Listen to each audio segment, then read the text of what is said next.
What is good, YouTube, and welcome back to a brand new video. And today we are back with another realistic rebuild, and today we're doing a team that I'm actually somewhat high on as far as surprising us potentially this season, and that being the Orlando Magic. Before we get into today's video, make sure you guys drop a like in this one. Of course, subscribe if you're new around here, always greatly appreciated, as we are on the road to 30,000 subs, and leaving a like and subscribing helps that goal out a ton. So the Orlando Magic, like I said, I think they're a team that low-key could surprise us a little bit this year. I really like what they got in Paolo Banchero, obviously. And the team around him is just super talented. Wendell Carter has really turned into something here. Franz Wagner is going to be something. Mo Bamba, they kept around. Cole Anthony, Jalen Suggs. Once you get Jonathan Isaac back, whenever he does decide to play, got Markelle Fultz, who got hurt as well. I mean, there's a lot to be excited about here. And then there's a lot of pieces that they could still move on from as well if they wanted to make a big trade. There's a lot to be excited about, like I said, in Orlando. Now, I know I've been just going with realistic rebuilds lately this past week. It's been a pretty busy week for me. So my creativity has been down, I will say. But next week, I do want to change it up quite a bit. And don't get me wrong, I still want to do realistic rebuilds, but I want to throw some more interesting things in there for you guys as well, like 10-year rebuilds and some other stuff, challenges, some other stuff, because I've been spamming these realistic rebuilds and I don't feel good about it. So I apologize for that, but we got one last one for you until I see you on Monday. We'll try to change it up a little bit. So for this first season, I'm not going to do too much. I'm just going to go ahead and roll with what we got going on right now. They do want to start Markelle Fultz and Gary Harris. I don't agree with that. They want to start Mo Bamba. Honestly, I think what we're going to do, I guess we'll move Wendell Carter to center. That way he is playing next to Paolo Banchero. So it'll be Paolo Banchero and Wendell Carter at power forward and center, which I like. Franz Wagner at the 3, which I'm cool with. And then I think they will most likely start Jalen Suggs and Cole Anthony together is what I assume will be the thing they do. And then Markelle Fultz will probably be like the 6th man. So Cole Anthony and Suggs are already at their right positions. They just don't want to start either of them. So I'm going to move Jalen Suggs, who's not even getting minutes right now. That's how deep this rotation is. I guess we're going to go 10-man here because we got to get all these guys minutes. So Jonathan Isaac, like I said, not even healthy right away. Chuma Okeke's not getting minutes. So I'm going to move Jalen Suggs up here at the shooting guard spot. And then I'm going to move Cole Anthony at the point guard spot. So we'll do something like this. Yeah. So I think that's kind of what it will look like when everyone's fully healthy. So I'm going to take a few minutes here away from Terrence Ross as well. Then we'll kind of go something like this to start the season off. So Cole Anthony about 30 and then we'll 29. So yeah, I kind of like that. So we're going to roll with it like this. We're going to see how this goes. I'm not even going to... Whoops, I forgot to give someone else some minutes. There we go. Okay, 32, 30, 20. Actually, let's give Franz Wagner a few more minutes here as well. So, all right, I'm going to roll with this. We're going to simulate season number 1. I could stop at the trade deadline to like trade Terrence Ross, but I don't think it's that big of a deal. I think there is a potential that Terrence Ross is moved by the deadline just because he's 31 years old on his expiring contract.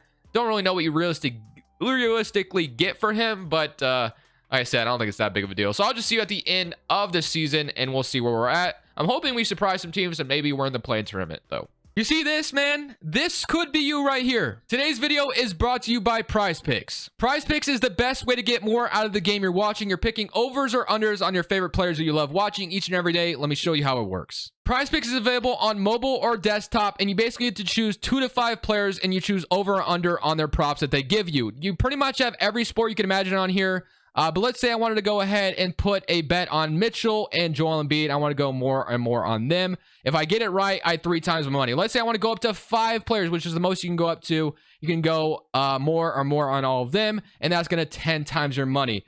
I started with $100, and so far I'm up to $500. I've been having a ton of fun over here on PrizePicks. If you want to go ahead and sign up, link is down in the description below. Use code Crushables. Their matching deposit, dollar for dollar, up to $100. If you deposit $100, you get $200 to work with. Thank you, PrizePicks, for sponsoring today's video. Back to the rebuild. So Luka wins MVP. Chet's your rookie of the year. Simmons 6th man. You got Giannis defensive player. Trey Jones most improved, and Billy Donovan coach of the year. And Jacob Park is your executive. So All NBA first, you got Luka, Trey Young, Giannis, LeBron, Jokic. All NBA second team. I'm gonna imagine we have Paolo making all rookie. There we do. I don't understand why there isn't an all rookie second team. That's kind of weird to me, but whatever. So Lonzo Ball, all defensive second team, and all defensive first team for Luka Doncic as well, which is kind of crazy in my opinion, because is Luka really that much of an all NBA guy, all defender, I should say? Did we make the play-in tournament? We did not. So we're in the lottery, which honestly I don't think is that big of a deal, because being in the lottery at least one more year, I don't think it hurts us at all. Paolo Banchero led the way with 17. Cole Anthony had 17. 13 from Markelle Fultz. You had 12 from Jalen Suggs, 11.5 from Franz Wagner, 11 from Wendell Carter. So a lot to be excited about here. But we got to see what kind of moves we're going to make in order to put this team over the top. We did win about 30 or so games.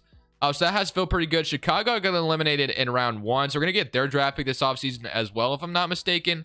But yeah, if you look at it, we finished 35-47, which actually isn't too bad, as you have the Pelicans going on and win the championship, which some people consider a dark horse contender in real life with how good their roster looks on paper. But it's just a matter of it all gelling together, of course, and healthy Zion. So draft lottery time, like I said, we are projected pick number 9 and number 11. Actually, not at number 11. My apologies.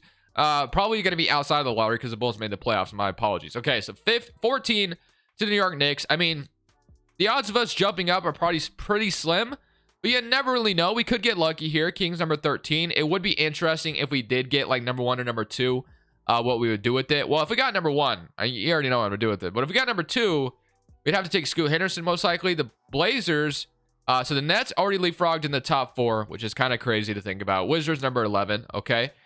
So wait, does that mean we've leapfrogged as well? Because weren't we? No, we were projected number 9, weren't we? Yeah. So this is us here potentially. Let's see. Is it going to be us? It is us. So we don't jump up. That sucks. Okay. So Pacers number 1, Rockets number 2, and then Thunder number 3.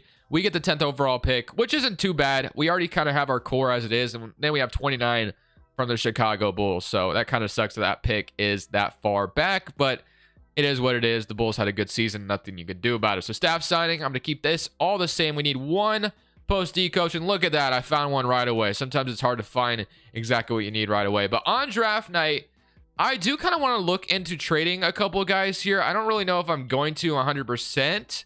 But guys like Jonathan Isaac, Markelle Fultz, I think I want to keep Markelle Fultz as a 6-man going forward. I do like him a lot, and I think him and Orlando backing up Jalen Suggs or Markelle or Cole Anthony, whichever one we decide to keep around, and we do decide to keep both of them, then they can maybe do something like that where Markelle Fultz is backing them up. But number 10, number 29, so I don't really think I'll move up in the draft. Jonathan Isaac is an expiring contract as well. Is that an option on top of that? So it's 2 team options. I mean, Magic fans, what are you guys thinking about Jonathan Isaac? Are you just like happily awaiting his return, or are you just sick of him and want him off your team because he never plays? I don't know how you guys are feeling about that. If you're an Orlando Magic fan, definitely feel free to answer that for me down in the comment section below, because I have no idea how Magic fans actually feel about Jonathan Isaac. I think I'll keep him. I know in the past when I've traded him away, people have gotten upset with me, so I think there are some Magic fans that still have high hopes for him. But let's go to number 10. We have Jarris Walker on the board, and I'm actually really liking this pick.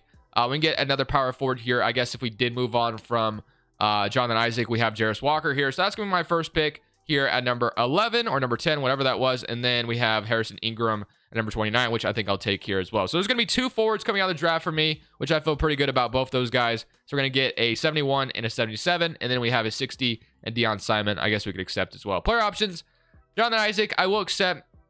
Gary Harris, I'm gonna decline. Kennedy, I'm gonna decline. And then Mo Bamba, I will accept. So have a pretty deep roster. Admiral Schofield, a free agent as well. Probably won't worry about him too much. So really, we only added 2 players via the draft. Terrence Ross is a free agent now, which I could have traded him at the trade deadline, which, like I said, I think there's a really good chance the Magic do that in real life, but I wasn't too worried about it today. So Jalen Suggs, RJ Hampton. So you kind of have your guards here.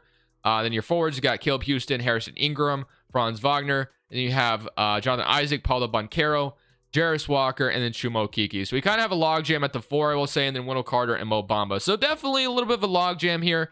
Obviously, I feel free with Jonathan Isaac being the starting I want Paulo Banchero to be the starting power forward. And then Jonathan Isaac was $17 million to his name. And then you got like Chumo Kiki and Jarris Walker we just drafted. There is a part of me that wants to make a trade. I'm not going to lie to you. There is a part of me that wants to, but at the same time, I don't know what I would even trade him for.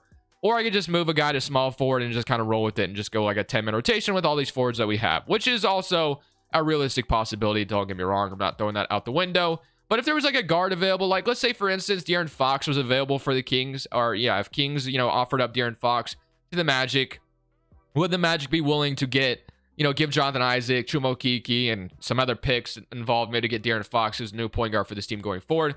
That is just an idea that has popped up in my mind. Kind of like it. Think it's an interesting idea, but I guess for now, I'll just kind of move one of them to small forward, and we'll kind of just roll a 10-man rotation with all these forwards that we have. So Jonathan Isaac, small forward, would go up. So I guess I'll move him to small forward to back up Franz Wagner. So we'll have him play small forward. So we'll kind of have a tall ball thing going on there. And then Chumo Kiki will get some minutes as well. And then Jarris Walker So that's going to be kind of a rotation. I'm not going to do too much yet. I also want to see how player progression is going to treat us, and then I can kind of make my decisions as far as trades are concerned as well. So Franz Wagner developing like crazy. Obviously, I don't plan on moving him. Cole Anthony goes up 3. Paulo goes up 3. Isaac is up 2. Markelle Fultz is up 3. Suggs is up 4. Mo Bamba, then Chuma Okeke. So everyone's pretty much developing as expected. But we're going to go into next season, and we're going to roll with a very, very deep rotation of what we have right now. If we do decide to stop at the trade deadline and make some kind of crazy trade, I will show you. But as far as maybe making a trade right now, I'm not going to do it. I'm going to wait and see how the record goes. And if there is a trade to be made, I might pull the trigger on it. So 10-man rotation. They still want to start Markelle Fultz, but I don't agree with that. I'm going to continue to start Cole Anthony. So it's Cole Anthony, Jalen Suggs, Franz Wagner, Paulo Banchero, Wendell Carter, Markelle Fultz, Jonathan Isaac, Mo Bamba, Jarris Walker, and then Chuma Okeke as a 10-man rotation. So that is what we're going to roll with. Proficiency is going to land us at 3.5 balance, which I forgot to check this last year. So we're going to roll with it. We're going to simulate to the end of the season, potentially stop the trade deadline, depending on how we see things going. If we do decide to make a big trade, obviously, I will show you. So I kind of hinted at it earlier, and I want to do something in this Magic rebuild. De'Aaron Fox is very much available. The Kings are still struggling. He's averaging 20 points per game. We could have a duo of De'Aaron Fox and Paulo Banchero going forward. So we're willing to offer them Jonathan Isaac, Cole Anthony, and then maybe instead we can go ahead and offer them like RJ Hampton on top of that. And then they give me whatever they have, like Ennis Freedom. And then we offer a couple draft picks, like let's say lottery protected first there, and then a 2026 unprotected for De'Aaron Fox. Would this get done? We give them Cole Anthony, so this just kind of gives them a rebuilding package a little bit. We offer this up, and just like that, the Sacramento Kings have accepted my trade offer, and we walk away with De'Aaron Fox as our brand new point guard here in Orlando. So it's De'Aaron Fox, Jalen Suggs, Franz Wagner, Paulo Banchero, Wendell Carter. Fultz is still going to back up as a 6-man, and I want to keep him as a 6-man going forward, to be honest with you. And then Mo Bamba, Chuma Okeke, and then Jarris Walker. And then now we can just go to a 9-man rotation, honestly. So 9-man rotation of what we got going on. I'm going to keep everybody else here intact. I love the addition of De'Aaron Fox and then Jalen Suggs at our backcourt now. And we're going to see how the rest of the season goes. Right now, we're currently 31-24. I wanted to make that massive upgrade before we had to pay Cole Anthony. And obviously, moving on from Jonathan Isaac is a tough decision. But ultimately, getting De'Aaron Fox, I think it's going to be worth it. The Jokic is your MVP. Scoot's your Rookie of the Year. Fultz is your 6-man, averaging 18 points per game. So I'm so happy to have him here. And he's obviously going to get a bag. So he goes from someone who has always been kind of hurt, struggling with injury, and to a 6-man of the year, which I think could still very, very well be a successful career for Markelle Fultz. He could obviously go start somewhere as well if he wanted to, but I'm going to do my best to keep him around. So we are the 8th seed, which I thought for sure would be a locked-in playoff team, but unfortunately that is not the case.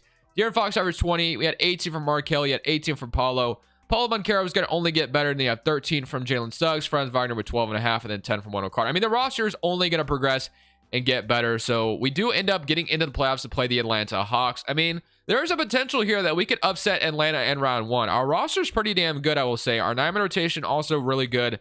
So hopefully we can find a way to maybe do that. So let's see if we can. Let's somebody come around against Atlanta, and we are going to push them to 6, but we lose. But that's okay, because I think we need more progression anyway. We got De'Aaron Fox, which is going to be awesome. I think he's going to be a nice piece going forward. He's under contract as well. I just would much rather pay De'Aaron Fox than I guess I would Cole Anthony, but I guess it depends on who you ask. That's just my opinion. I'm going to override LeBron James retiring, and then other than that, Russell Westbrook also, I guess he got hurt yesterday with the hamstring injury, did not return to the preseason game. They also had him coming off the bench. I forgot what Darvin Ham called it, kind of a what was it? I don't even know. Reload? I don't forget what he said, but basically trying to justify, bringing, Russ off the bench as it wasn't a big deal. But we do not get our pick. I don't think it's going to go to the Kings from that trade we just made with the Sacramento Kings, obviously. So let's go straight to staff signing. So obviously, first step is in the books. We got our point guard of the future, which I'm feeling good about. Now we need to find a way to be a higher playoff seed, because we got to the playoffs from the play-in tournament, but obviously you want to be like a top 3 seed now, because this team is definitely capable of that eventually with how young this roster is. And you guys know 2K loves their young roster. So let me follow this coaching staff, because like I said earlier, sometimes you can't find what you're looking for. There's a wing whisper, but let me fill this out, and I'll see you guys on draft night or in free agency. Didn't really have much of a draft pick. They took Louis Parks in the 2nd round. I'm not going to worry about him too much. Player options, I got Deion Simon here. You got Caleb Houston. I'm going to accept all these. Qualifying offers, Chuma Okeke is a free agent. I definitely want to bring him back off the bench, because we, kind of let go with Jonathan Isaac. And then you have like Mo Bamba. So our bench is going to get expensive here, but honestly, I really would love to keep our bench super strong. So Markelle Fultz, I'm going to start off with giving him a 4-year deal to be my 6th man going forward. I do like what he brings to the table. Mo Bamba, still like him off the bench for us as well. And then Chuma Okeke, I'm going to wait for his qualifying offer. So I'm going to sign all those. We're obviously going to get very expensive very fast with giving these guys money. But I guess worst case scenario, if we do need to move on from them, there is always a potential to just trade them away. And then Chuma Okeke, I'm not really sure he's worth that much money, but you got Fultz, De'Aaron Fox, now Jalen Suggs, Franz Wagner. We definitely need a better backup small forward, which actually that just comes in handy with Chuma Okeke. Unless if we just decided that we can sign someone else, but I don't think so. So might as well just give Chuma Okeke his 3-year deal and move. I did not mean to renounce his rights. Dang it, 2K. I hate it when you automatically try to make me do something. I'm getting Chuma Okeke back because I do not care. I did not mean to renounce him. But I guess we could just go with someone else. No, I want him back. I want him back. So I'm going to go get Chuma Okeke back. If I can anyway. I don't even know if I'm going to be able to at this point. I didn't mean to renounce him. That's so annoying. Whatever. I'll get him back, and I'll see you guys next season. So rotation is looking like this. Is De'Aaron Fox, is Jalen Suggs, Franz Wagner, Paulo Mudkara, Wendell Carter, Markelle Fultz is our 6th man still, Mo Bamba, Jarris Walker, and then Chuma Okeke. I did get him back, obviously. Then Caleb Houston as well if he decides to step in if someone gets fouled out. So proficiency, 4-star balance. I think we're ready to roll. I think we're ready to be a very, very good team out east. We might even be able to move to 7 seconds, and this is looking a little bit better. So let's move it there, and let's simulate this season and hope that we are very much a contender in the East with this brand new looking Magic roster. So Jason Tatum's going to win MVP. Xavier Booker, Rookie of the Year on the Toronto Raptors. They get like another tall forward that they love over there in Toronto. That's Daniel 6th man, Offensive Player. Then Shaden Sharp wins Most Improved to Portland. JB Bickerstaff, Coach of the Year. Harrison is your executive. So NBA first team got LaMelo, Luka, Tatum, LeBron, and Jokic. NBA second team, NBA third team. So no like Paulo Banchero or anything like that. But we did get the second team in the East. So feeling pretty good about that. Player stats wise, we had 21 from Paulo, 20 from De'Aaron Fox, 17 from Suggs, 17 from Franz Wagner, and then 16 from Markelle Fultz. So the scoring share is looking really, really good. Fultz is still a very, very good 6th man for this team, and then 7 from Jarris Walker, 7 from Mo Bamba, and then 6 from Chuma Okeke. So our rotation is definitely contributing at a high level. Obviously, I am kind of scared because we get the 7th seed, and you guys know the upsets happen all too often with me. So obviously, we're facing the MVP, Jason Tatum, and I'm a little nervous about that. We also have Cleveland and Atlanta up top, Philly, Washington, Brooklyn, and Detroit. So here we go. Game 1, we're down 1-0. Oh no, here it comes, right? Nope, we won game 2. Game 3, we're up 2-1. Game 4, up 3-1. And no AFC upsets. Let's go. We did not get upset. Washington upset Philadelphia, though. So that's interesting. So we got to look out for. They have Thompson, Johnny Davis, Jayshawn Tate, Gafford. I'm sorry, but I'll be damned if I lose to this team. This team does not intimidate me at all. Looking at my roster compared to theirs, we should be able to beat the Wizards, no problem. But it is 2K, so you never really can be promised anything. So we'll just see what happens. Game 1. Up 1-0, beat them by 18. They even it up. If I lose to Washington, I'm going to be, like I said, not very happy. 3-1, and we beat them in 6, please. Let's go. So we're in the East Conference Finals. We get to play the Cleveland Cavaliers, which obviously they are the 1st seed. They won how many games? They won 57. We won 50. Okay. So let's see what we got going on. They got Josh Hart at small forward now. They got Evan Mobley, Jarrett Allen. I think we match up pretty well, though. I think we do. And especially if they still had, like, Isaac Okoro, or if they trade for Jay Crowder, that's been kind of a rumor, or whatever they decide to start small forward. I think Cleveland is a roster we match up well with. We have a backcourt that matches up, and then Paulo Wendell Carter, I think, can hang with Evan Mobley and Jarrett Allen. So I like the potential of us beating the Cleveland Cavaliers here. You never really know. I think our bench is better as well, so we'll see who has the edge. Game 1, they're up 1-0, beat us by 3 at home. Game 2, up 2-0. Are we gonna get? We're gonna get swept by Cleveland. Nope, we're not done yet. We're not done yet. Can we force a game 7? We cannot. All right. We lose in 6, but that's okay. We can just go ahead and run it back one more year, and we can see if we're ready to match up against them next year. Because honestly, I like my rotation. I think it's good enough to win a championship. Ricky Rubio retiring might help us out. I don't know if that's really going to be a thing, but hopefully, like, Cleveland maybe loses Evan Mobley this offseason or something like that. Probably not going to happen, but maybe Jarrett Allen's a free agent. Who knows? There's definitely some things that could go our way in free agency. We are going to keep this all the same. Let's just go straight to player options because I don't even care about a draft pick right now. I'm ready to just go into next season because player progression should be even better, and we should just be much better. So Paulo, Jarris Walker, we're going to accept all of those. Qualifying offers, Jalen Suggs and Franz Wagner are 2 guys we obviously want to bring back. And then we have like Jarrett Allen as a free agent. Hopefully Cleveland loses someone. I don't think they do. Evan Mobley is. I would love nothing more than for them to lose Evan Mobley, but probably not going to happen. And like I said, this is where we're going to get very expensive. And they're already suggesting I renounce my 2 best players after making it to the Eastern Conference Finals. What sense does that make, 2K? It makes none. So I hate when 2K tries to make you renounce people. It's so damn annoying. 5-year deal for Suggs and then 5-year deal for Franz Wagner. Yeah, sign me up for both of that. I'm going to sign Franz Wagner and then I'm going to sign Jalen Suggs. I'm going to make sure I don't renounce him this time, just like last year. And then we could sign one more player if we wanted to, but I don't know. I don't think we really need to. We could sign a shooting guard, I guess. We could sign like Derek White, Jalen Noel. I'll give Jalen Noel a 2-year deal. I don't know if he'll play at all, but, you know, he's there just in case. So we're feeling good. Player progression. Let's see what we got going on here. And hopefully we got Paulo up to like a 90 overall at this point, and that's going to help out a ton. So Franz Wagner, Paulo Banchero does not move up. He's only up to an 85. I mean, the roster's still good. Don't get me wrong. And then Cleveland, did they lose anyone? Let's see, because that's the team I'm scared of the most. They still have Evan Mobley. Chris Paul is their new point guard. Wait, did they lose Darius Garland? How did they lose Darius Garland? Or no, he's still there. Who did they lose? They lost Donovan Mitchell. Okay, that could be big, actually. So you're going to have Chris Paul there instead. No longer Donovan Mitchell, but they still have Garland and Evan Mobley. So that's still intimidating in its own right. But I feel pretty good. They lost Donovan Mitchell. Instead, they have Chris Paul. So maybe that's a good thing. Maybe that's a bad thing. Who knows? We'll go into this last season, and we'll see if we can win a championship with this Orlando Magic roster. Power rankings going to land us number 5. Diamond rotation is going to stay the same. I'm ready to roll this season. Everyone's still progressing. We should be a contender at the very least and get back to the Eastern Conference Finals. Maybe even get the 1st seed this year. Markelle Fultz reclaims his throne as 6th man for the league. 18 points per game with 8 assists off the bench. That is such a good role for Markelle Fultz. Usually I end up trading him. I'm glad I did not do that today. We also had Jaden Hardy, most improved player in Oklahoma City, which I thought was really cool to see. But here we go, man. This is all or nothing. We are back being the 2nd seed and got Cleveland still up top. Even with Chris Paul, they're still a good team. They got Matisse Thybulle as well. They also have Cole Anthony, which I guess I didn't even notice. So Cole Anthony, if we do get the Cavaliers in these conference finals again, if we even get there, we could be looking for some revenge from Cole Anthony. But we get Boston in round 1. We beat this team last year. They got Josh Giddey now, though, so that is a little intimidating. But they had Jaylen Brown last year, so it's still a good team regardless. If we lose to a 7 seed, I'm going to be upset, though. But we're up 2-0 so far. Keep it up. 2-1. Go up 3-1. Yes, we do. Beat them in 5. And beat them in 6, please. Don't lose. There we go. Okay. So we're out of the doghouse there. Do not lose in the first round.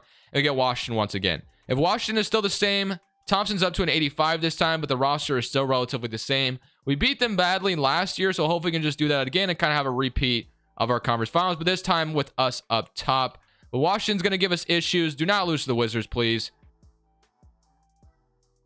No way this Wizards roster is about to beat me, man. There's no way. We're down 3-1 to Washington, to Bradley Beal and Asar Thompson. This roster right here is about to lose to that team. Bro, please do not lose to the Wizards. All right, here we go. Game 5. Let's do this. Can we come back? Please do not lose. Like I said, this is not a roster we should be losing to. I think we are so much better on paper. Oh my goodness, this is close. Okay, we beat them by 8. So that's game 5 victory. We need to win a game 6. And then if we push this back to game 7, we're all in the clear. That's all that matters. So game 6. Come on, baby. Lock it in. We need to win this game 6. They got the lead right now, but we could take it back. Please take it back. Please take it. There we go. Hang on. Hang on to the lead. Hang on to the lead. It's as close as it can get, but I think as long as we don't let them come back here, we should have it, and we are going to go to a game 7 in Orlando.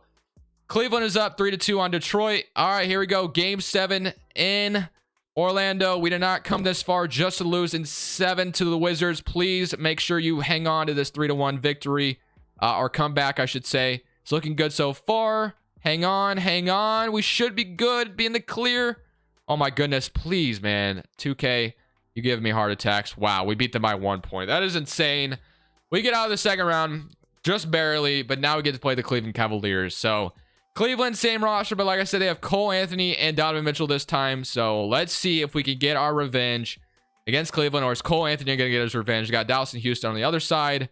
Here we go. Game 1, we're up 1-0, beat them by 1. Good start. Game 2, up 2-0. Game 3, yeah, no Donovan Mitchell. No Donovan Mitchell. Oh, please don't. Please don't do. Okay, we get out of it. Let's go. Let's go. I thought for sure we were about to blow a 3-0 lead, but we beat the Cavaliers, and now we get the Rockets in the finals. Game 1, down 1-0. We even it up though, so we're good. Game 3 we win. No. Game 4 we win. Yes. Game 5 we win. Come on. Yes. Can we beat them in 6? Game 7, ladies and gentlemen, to win a championship, hoist this trophy in front of the Orlando fans. Can we do it? Game 7, let's go. Come on, we got this.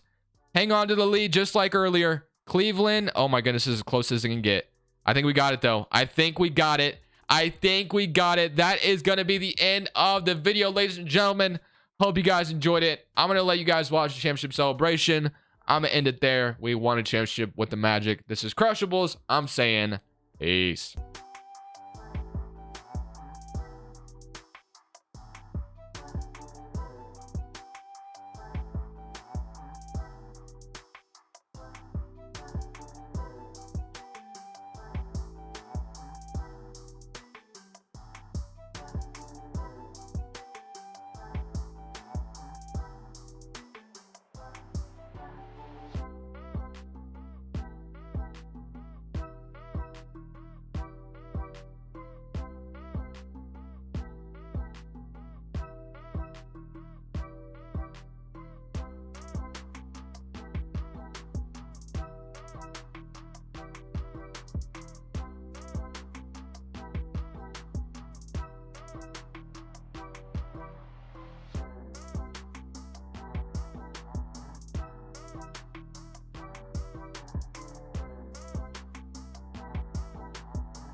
Thank you guys so much for watching. Make sure you click here to watch another video that I know you'll love.